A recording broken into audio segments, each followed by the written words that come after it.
بنتي 6 سنين ملهاش اصحاب في الفصل، على طول واخده جنب مع نفسها، والنادي بتخاف تتعرف على حد وبسهوله، لو حد عايز حاجتها تعطيها له عشان تلفت نظر اصحابها وتعرف تكلمهم، دايما لازم تاخد حاجه حلوه عشان تعطيهم. حلو جدا. السؤال ده مهم قوي. ده معناه ان الطفل متساب لوحده. يعني ايه متساب لوحده؟ يعني الطفل حاسس انه غرقان، حاسس انه في البحر لوحده مش عارف يعوم، اللي هو الطفل اللي محتاج ارشاد عشان يبقى اجتماعي. بنعمل ايه معاه ده؟ ده اتاخر. يعني كان المفروض الموضوع ده يبقى نلحقه من سن 3 سنين، اللي هو من بدايات سن الحضانه، 3 سنين و4 سنين. لو الطفل بينزل حضانه، معلمه الحضانه انا ابقى فوق راسها. ابني ملهوش اصحاب، بنتي مش عارفه تلعب مع بصي، وافضل اديها ارشادات بقرفها. ما امال انت رايحه الحضانه تعملي ايه؟ معلش. تقول لها بنتي ما خدتش واجب، ابني ما كتبش 1 2 ومش متعلم العد. انا بروح الحضانه عشان اسال الاسئله دي، اسال معلمه الحضانه ابني مش عارف يعد ومش عارف يكتب 1 2، ولا بنتي مش عارفه تكتب الف ب. ايه ده؟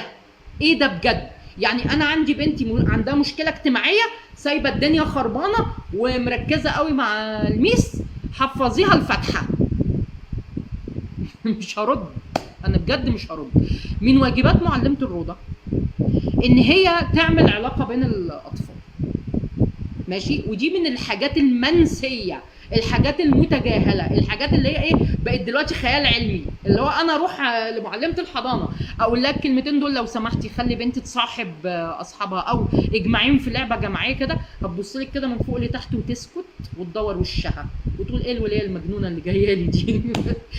مش ممكن يعني حاجه خرافه. احنا بقينا ايه؟ الحضانه وظيفتها الاساسيه هي اني اعلم ابني ازاي يخرج من باب البيت، يتعرف على حد تاني غير بابا وماما واخته او اخوه في البيت، وجده وتيتا، اللي هم ايه؟ ال5 شخصيات او ال6 شخصيات بس اللي يعرفهم في حياته كلها. الطفل ما يعرفش في حياته في سن 4 سنين غير ماما وبابا واختي او اخويا اللي هم متواجدين معانا في البيت، ماشي؟ وعم عبده البواب مثلا، واللي هو بيشاور له من بعيد كده بس ما يعرفوش، تمام؟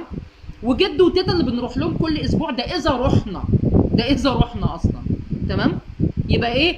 يبقى انت يا ماما متوقعه ان طفل متربي بالطريقه دي بيروح المدرسه، بيروح بقى الحضانه يعمل ايه؟ بيروح الحضانه يعمل ايه؟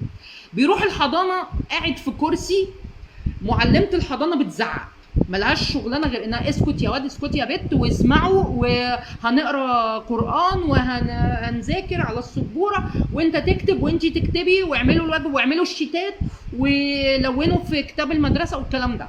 حلو قوي. وبعدين ابني كده كسب ايه؟ يعني انا ابني راح الحضانه وزي ما بيروح زي ما بيرجع. الشخصيات اللي في حياته هم الاشخاص بقى اللي في الحضانه دول ولا يعرف عنهم حاجه. اللي هو تخيلوا ان في اطفال بتروح الحضانه ما تعرفش اسم الطفل اللي قاعد جنبها، اللي هو اول حاجه في اول اسبوع في الحضانه المدرسه المفروض ان هي بتعمل حلقه كده، ماشي؟ وبتعرف الاطفال على بعض. ده اول اسبوع في الحضانه التمهيدي يا ماما يلي مش عارفه ابنك المفروض ياخد ايه، ماشي؟ نيجي بقى على سن 6 سنين داخل المدرسه جديد، اول حاجه بنعملها اسبوع تمهيدي برضو اللي هو سنه اولى ابتدائي، ماشي؟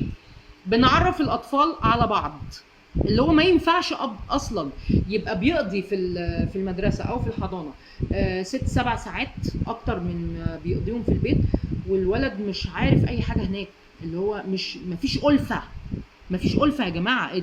الولد قاعد خايف، مش مطمن، حاسس بالغدر، اللي هو ايه؟ كل شويه وهيجي طفل مثلا يزقني يقومني من على الكرسي، شويه وهلاقي بنت بتخربشني، شويه وهلاقي كده، هو قاعد متوقع الشر، فبالتالي هو مش عارف يصاحب. في لو مش خايف فهو طالما عدينا 4 سنين و5 سنين في الحضانه ما اكتسبش اصدقاء وما عرفش يكتسب اصدقاء، يبقى في مشكله كبيره جدا في الحضانه.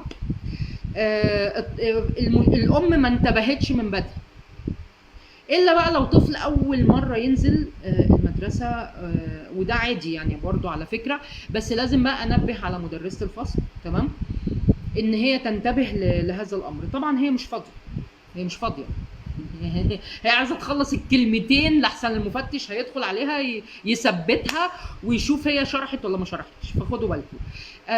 بصوا، الحل الموضوع ده في الاتي. طبعا المدرسه مش بيئه خصبه للصداقه، فانسي المدرسه خالص. عايزه تعلمي ابنك الاجتماعيات، نمره 1 هاتيله حد من الجيران يلعب معاه، هاتيله مش توديه. خدوا بالكم احنا بنخاف على اولادنا ليه؟ هيروحوا بيوت تانية فهيبتدوا ايه يعني، بتجيلنا مشاكل بقى، الام التانية فاهمه ولا مش فاهمه، ولا واخده بالها ولا مش واخده بالها، الله اعلم، الله اعلم. لو ليكي اخت او اخوات جوزك مثلا كويسين وبتاع، وفي بينكم علاقه يعني كتروا الزيارات. انا المهم عندي ان ابني يشوف اطفال في سنه، يلعب مع اطفال في سنه لا اكبر ولا اصغر. احنا عايزين الاطفال اللي في سنه، اللي هم في حدود ايه، اكبر منه بسنه اصغر منه بسنه وخلصت، اللي هو من 5 ل 7 سنين مثلا، او 8 سنين بالكتير قوي، تمام. فاحنا نركز على الحته دي، ان طفلي يشوف اطفال كتير وانا موجوده، تمام. بضحي بوقتي، بضحي باني اخرج كتير، لازم اخرج، لان مفيش حد هيقوم بالمهمه دي غيري. المفروض كانت معلمه الحضانه الاول هي اللي بتجمع العيال كده، فتحي يا ورده، قفلي يا ورده، دي الالعاب العبيطه دي هي اللي بتحول الطفل الاجتماعي.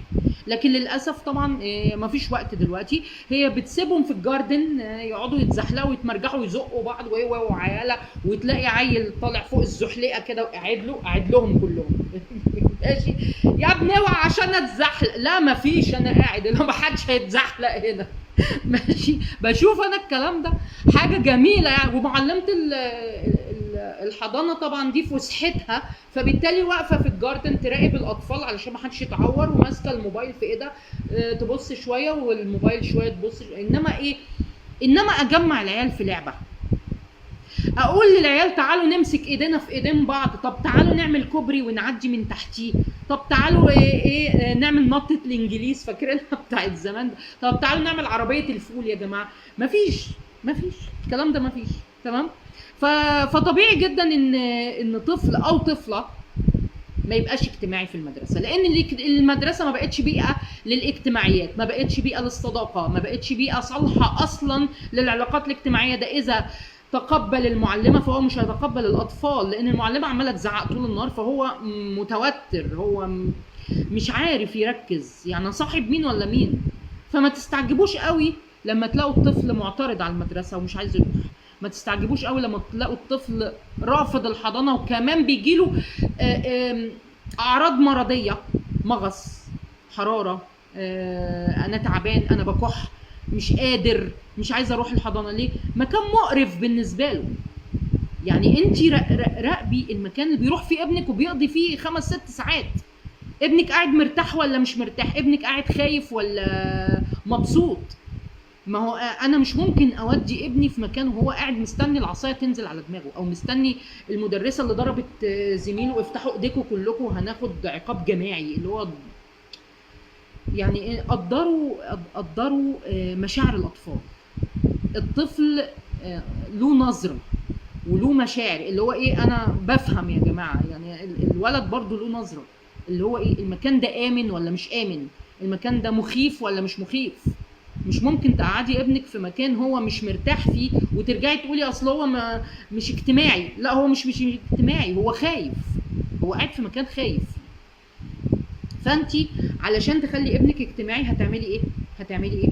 هتبتدي تشوفي له اطفال من سنه، وابتدي اخرج بيه، اروح الحديقه مثلا، يختلط بالاطفال، هيحس ان انا جنبه فهيطمن، فهيبتدي يتعرف على اطفال تانيين ويلعب معاهم، هيبتدي يفك شويه بشويه. احنا مش هنفك الطفل مره واحده، لا. اول حاجه مهم جدا انك تجيبي له طفل واحد يلعب معاه، طفل واحد. ليه؟ عشان يأمن له. يعني يبقى في اطفال ما بتعرفش تلعب في وسط اطفال كتير كده، بتخاف، تمام.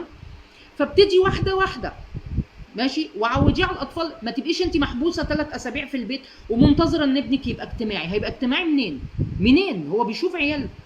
مش هيبقى اجتماعي طبعا. فانت لازم تضحي بشويه من وقتك وشويه من جهدك عشان الموضوع ده. احنا في سن 6 سنين دلوقتي، محتاجين فعلا الطفل يخرج بره القوقعه اللي هو فيها، يبتدي يعني يتعرف على اطفال تانيين ويلعب معاهم. ده بتكسبه خبرات كتير جدا.